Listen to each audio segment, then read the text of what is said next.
देखिए अनसॉल्व 2024 के सेट 4 में इसका कोड HW है और आज से हम लोग इसका सेक्शन 20 स्टार्ट करेंगे। तो 21वें क्वेश्चन में 6 पार्ट होता है और सारे पार्ट करने होते हैं।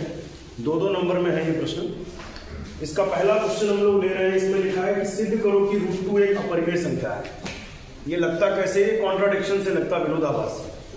इसमें इन्होंने कहा सिद्ध करो कि √2 एक अपरिमेय संख्या है और हम ये मान लेंगे कि माना √2 एक परिमेय संख्या है। हम ये मानकर चल रहे हैं कि माना √2 एक परिमेय संख्या है। अच्छा, जब भी कोई परिमेय संख्या होती है तो अपरिमेय, लेकिन फिर भी हम मानकर चल रहे हैं कि मान लिया √2 एक परिमेय संख्या है। परिमेय संख्या जो भी होती है उसको हम लोग P/Q के रूप में लिख सकते हैं।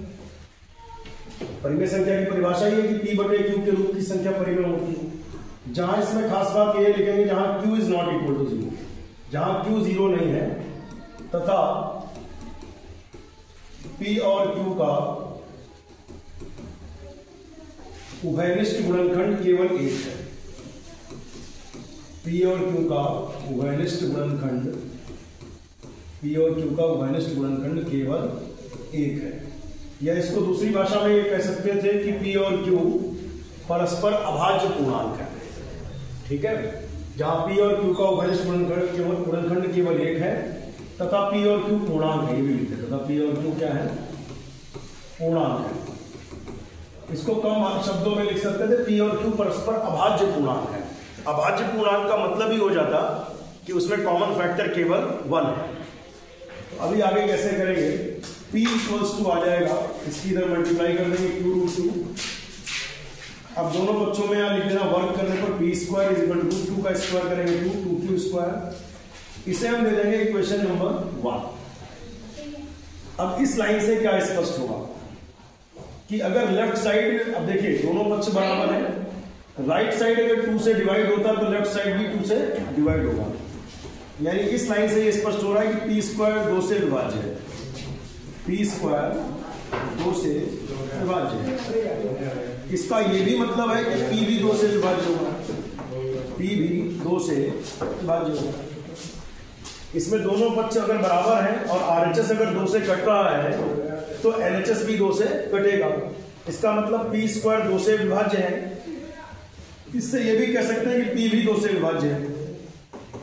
और अगर कोई संख्या 2 से डिवाइड होती तो उसको हम मान सकते हैं 2K। तो अगर P 2 से डिवाइड होता है तो P बराबर हमने मान लिया 2K।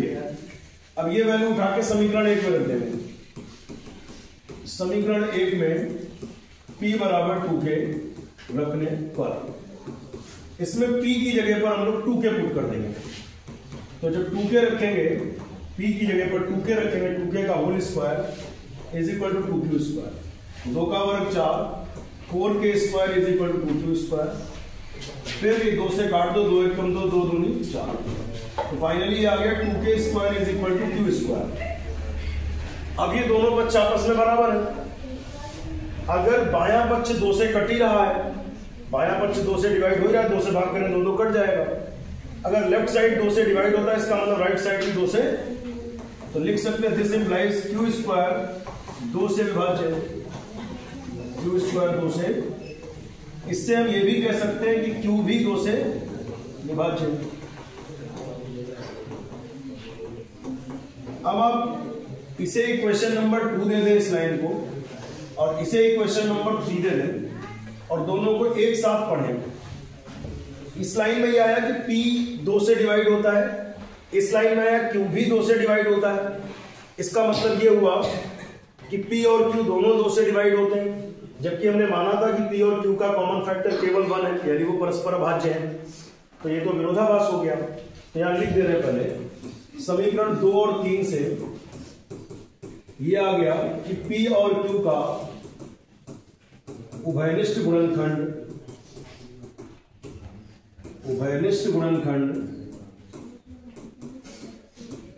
P और Q का कॉमन फैक्टर 2 है। P का फैक्टर भी 2 है।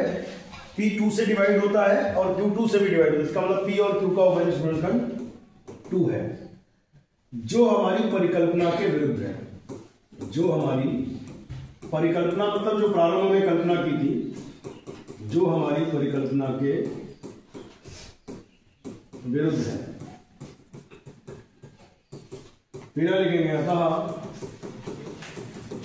सिद्ध होता है कि √2 एक परिमेय संख्या नहीं है, √2 एक परिमेय संख्या नहीं है, अर्थात अपरिमेय है, अर्थात अपरिमेय है।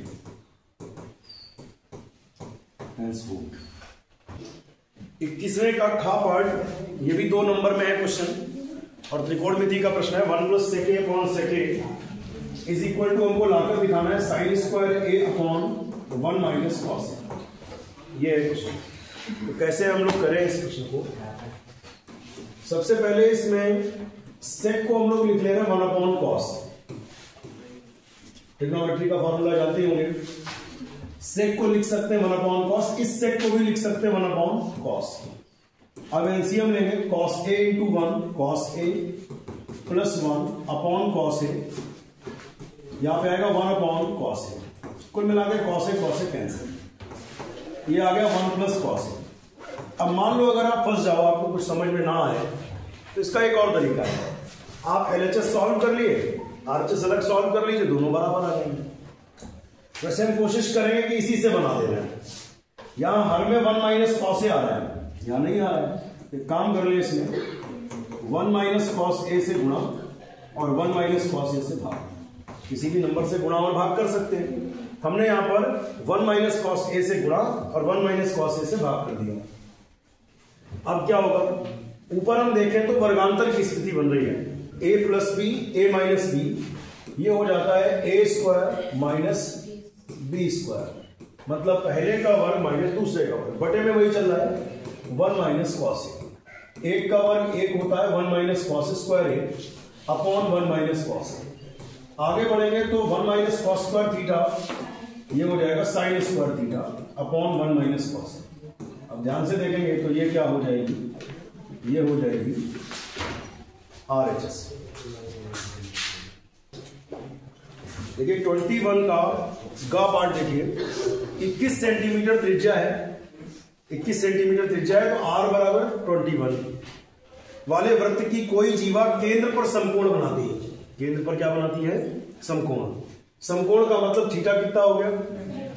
90 डिग्री। ये कह रहे हैं संगत लघु वृत्त खंड का क्षेत्रफल निकालो।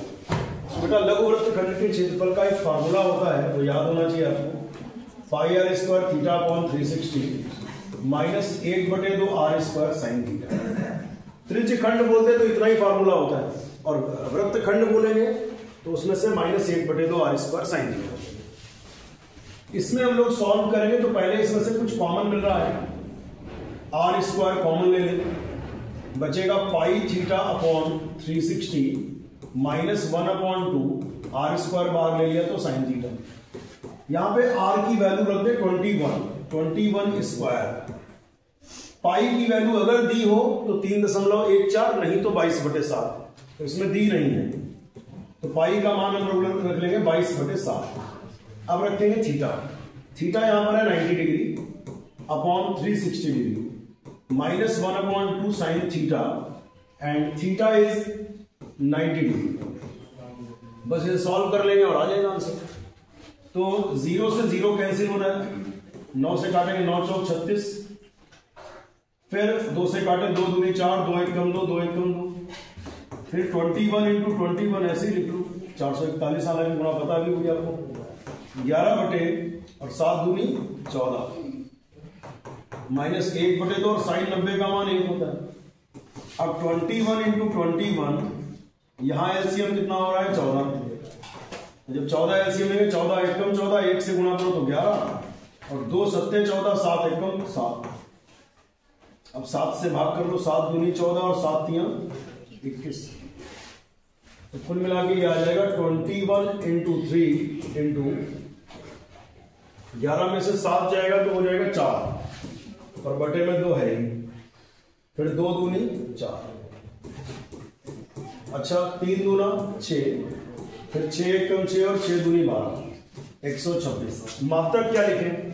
चूंकि ये क्षेत्रफल है और सेंटीमीटर में रेडियस थी, तो 126 सेंटीमीटर स्क्वायर, यही आंसर है। 2 नंबर में ये क्वेश्चन है, इसमें कह रहे हैं इन आंकड़ों का बहुलक निकालना है। तो बहुलक कैसे निकाला जाए? सबसे पहली बात, बहुलक निकालने के लिए तो हम ये कहेंगे कि आपको फॉर्मूला याद है।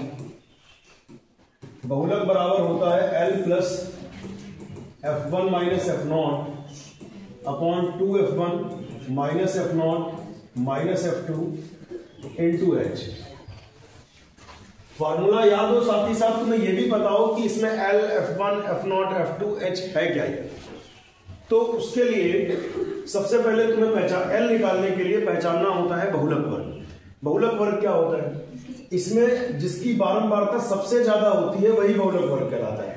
तो बारंबारता अगर सबसे ज्यादा देखें तो इसकी है, इसका मतलब यहाँ बहुलक वर्ग क्या है? तो यहाँ लिखेंगे, यहाँ बहुलक, चूंकि बारंबारता 10 सबसे अधिक है, यहाँ लिख देना, चूंकि बारंबारता 10 सबसे अधिक है इसलिए यहां बहुलक वर्ग क्या है? 30 से 35 है। अच्छा, बहुलक वर्ग की जो निम्न सीमा होती है उसे हम लोग L से लिखते हैं। तो L बराबर 30 हो गया। बहुलक वर्ग की निम्न सीमा L होती है, L बराबर 30। अच्छा, इसमें F1, F0, F2 क्या होता है?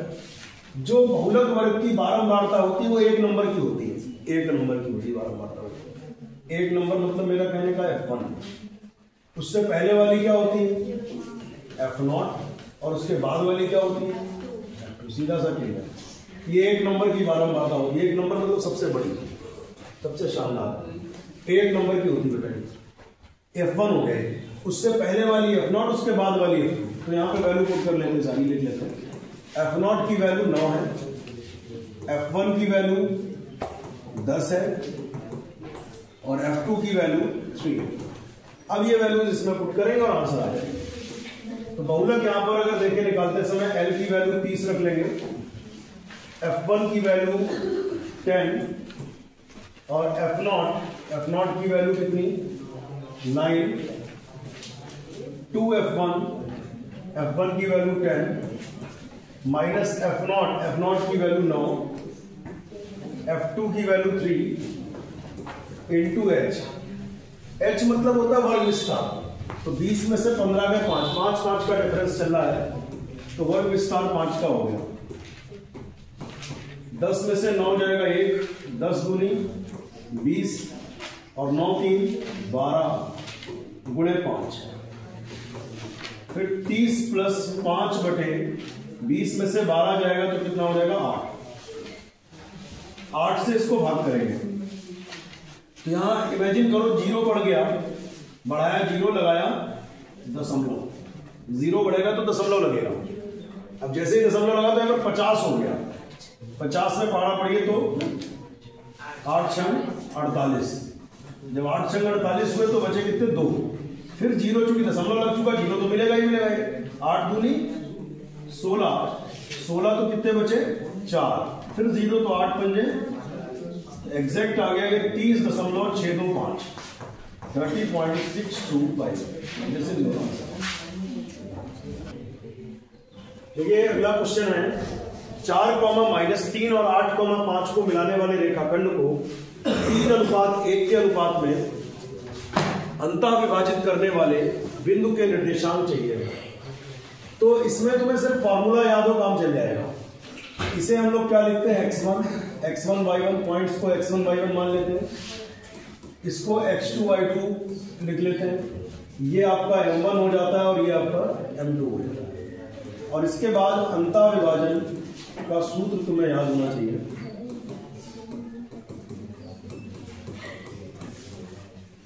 P के निर्देशांक, अंतः विभाजन का फॉर्मूला क्या है, बस वो लगाना है आपको। फॉर्मूला होता है m1x2 plus m2x1 upon m1 plus m2, m1y2 plus m2y1 upon m1 plus m2। और इस फॉर्मूले में सारी वैल्यूज आपको पुट कर देंगे।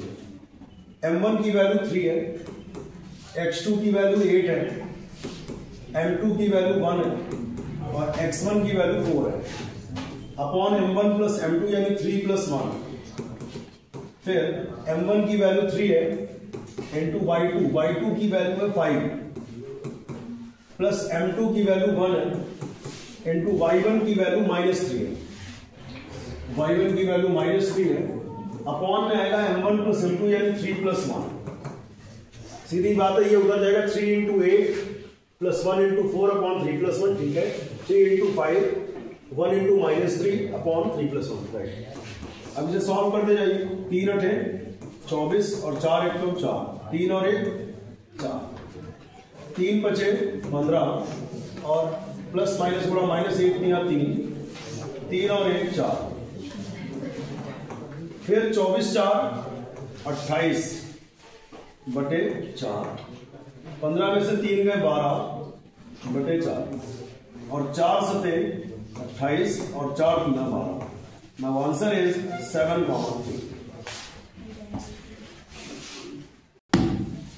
देखिए नेक्स्ट क्वेश्चन, इस 21वें का आखिरी पार्ट। ये कह रहे हैं कि 5, -3 और 13, y के बीच की दूरी 10 मात्रक है और पूछ रहे होंगे उन्होंने कहा y का मान ज्ञात करिए। तो एक दूरी इन्होंने दे रखी है, ए बी दूरी इन्होंने दे रखी कितनी 10, और एक हम निकाल लेंगे। दो बिंदुओं के बीच की दूरी से निकालेंगे 5 - 13 या 13 - 5 दोनों लिख सकते हैं। 13 - 5 का होल स्क्वायर, x2 - x1 का होल स्क्वायर, 13 - 5 का होल स्क्वायर, और y -3 तो -3 यानी +3 का whole square is equal to 10।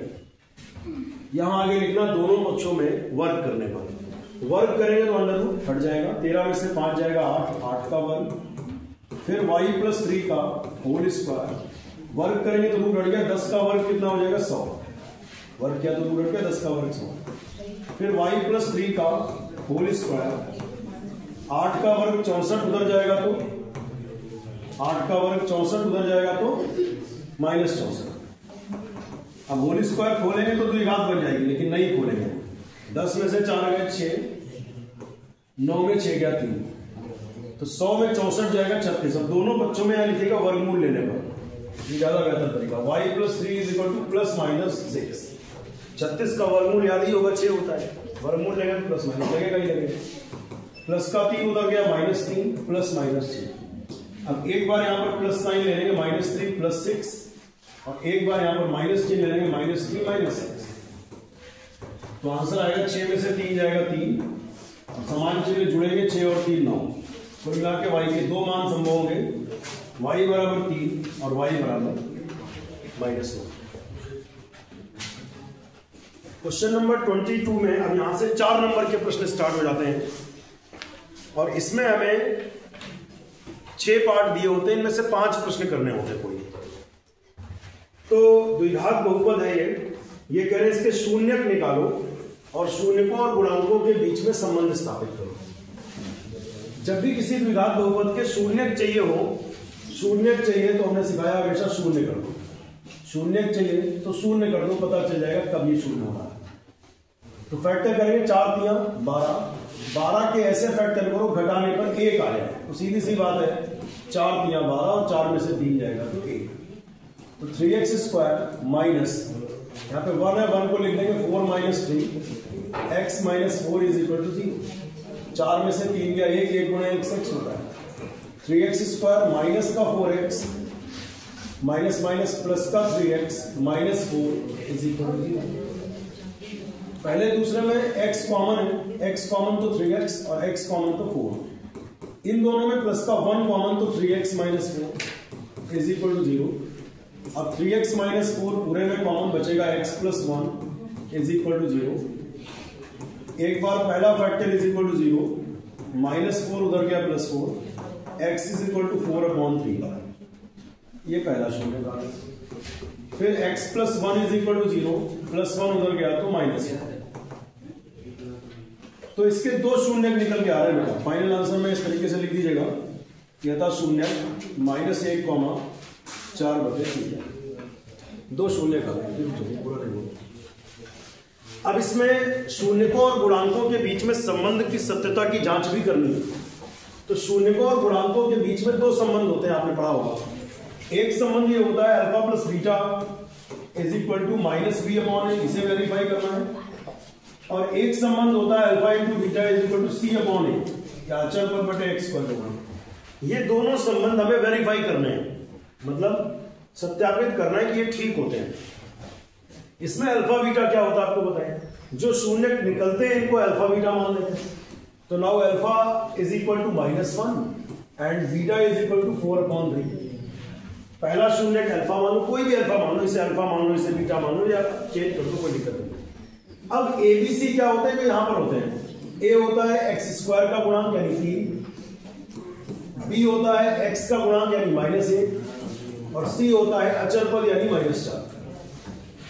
अब हम यहां क्या करने वाले हैं, अब हम यहां अल्फा प्लस बीटा निकालेंगे और माइनस बी अपॉन ए निकालेंगे। दोनों बराबर आने ही चाहिए। अल्फा की वैल्यू है -1 और बीटा की वैल्यू है 4/3। 3 एक कम 3, -3 + 4/3, और 4 में से 3 गया 1/3। यहां देखते हैं b की वैल्यू कितनी है, यहां से देखें लिख चुके हैं। b की वैल्यू है -1, a की वैल्यू है 3। Now minus minus plus 1/3। इसे आप इक्वेशन 1 दे दें और इसे दे दें 2। फ्रॉम 1 एंड 2, 1 और 2 से अगर आप ध्यान से देखोगे दोनों का राइट साइड इक्वल आया है, इसका मतलब लेफ्ट साइड भी। तो पहला फार्मूला वेरीफाई हो गया, alpha plus beta is equal to होता है माइनस का b/a। अब आते हैं दूसरे पर, that is alpha into beta, और ये किसके बराबर आना चाहिए, c/a के। तो दोनों की वैल्यू देख लेते हैं क्या क्या आती है। Alpha is -1 and beta is 4/3। फिर 4 एक कम 4 यानी माइनस का 4/3। सी क्या है, सी है -4 और ए क्या है 3, -4/3। इसे इक्वेशन 3 दे दीजिए और इसे दे दीजिए 4। अब तीसरी और चौथी से देखो क्या होगा, फ्रॉम 3 एंड 4 हम देख रहे हैं दोनों का राइट साइड इक्वल आया है, राइट साइड इक्वल आया है, इससे लेफ्ट साइड भी इक्वल होगा। Now final answer is alpha into beta is equal to c/a। तो इसमें दो बातें पूछी गई थी, एक इन्होंने कहा था कि शून्य निकालो आगे, दूसरा इन्होंने कहा था कि शून्यकों और गुणांकों के बीच में संबंध की सत्यता की जांच करो। तो संबंध दोनों ही बिल्कुल सत्य है, सिद्ध हो गया। देखिए 21वें का या कौन सा नंबर है, 22वां 22 का खा पार्ट है। इसमें करें कि इन दोनों समीकरणों को हल करिए। हल करने का मतलब होता है x और y के मान निकालना। तो इसमें हम लोग प्रतिस्थापन विधि, विलोपन विधि, कई विधियां आपने पढ़ी हैं। फिलहाल यहां पर हम लोग विलोपन कर देंगे x का, आसान है। वहां तो 5 और 3 दोनों से करना, यहां से 2 से मल्टीप्लाई कर लो। इसमें यहां 4 है, यहां पे भी हम 4 बना सकते हैं। कैसे, 2 से गुणा करके। तो यहां लिखने वाले हैं कि समीकरण नंबर 1 में पूरी बात लिखना 2 से गुणा करने पर। करते गुणा 2 से, 2 दूना 4x, फिर 2 तिया 6y, फिर यहां से करेंगे तो 13 दूना 26 यानी 2.6। मिला लीजिए, 2 दूना 4, 2 तिया 6 और 13 दूना 26, 2.6। ये वाला इक्वेशन ऐसे ही उतार दो नीचे, 0.4x minus 0.5y is equal to minus का 0.7। अब हम घटाएंगे, घटाने पर क्या होता है, चिन्ह बदल जाते हैं, प्लस और ये माइनस दोनों कैंसिल। अब ये समान चिन्ह जुड़ेगा 6 5 11 यानी 1.1y। ये भी, ये प्लस का ये भी प्लस का, तो जुड़ जाएगा। 7 6 13 का 3 हासिल है, 2 1 3, 3.3। अच्छा सा आंसर आएगा, सुंदर सा। 3.3/1.1 दशमलव हट गया, 11 1 कम 11 11 3, तो आंसर आ गया। y की वैल्यू 3 आ गई, y की वैल्यू 3 आ गई। और x की वैल्यू चाहिए, तो कहीं भी रख लेते हैं। समीकरण 1 में चलो, समीकरण नंबर 1 में y बराबर 3 रखने पर 0.2x प्लस 0.3 और y की जगह पर 3 पुट कर देंगे, y की जगह 3 रख दिया, बराबर 1.3। 0.2x 3 दिया 9, 0.9 बराबर 1.3। 0.2x is equal to 1.3 plus 0.9 उधर जाएगा तो -0.9। 13 में से 9 गए 4, 0.4 0.2x आया, x बराबर 0.4/0.2 दशमलव हट गया तो एकदम 2 दूनी 4। x की वैल्यू 2 और y की वैल्यू 3। आंसर भी इसके चेक किए जा सकते हैं, x और y के मान इसमें रखकर देख लीजिएगा। चलिए चेक कर लेते हैं। 2 रखें तो 2 दूना 4 0.4 और 3 लिखें तो 3 3 9 0.9 9 4 13। इसका मतलब आंसर बिल्कुल सही है।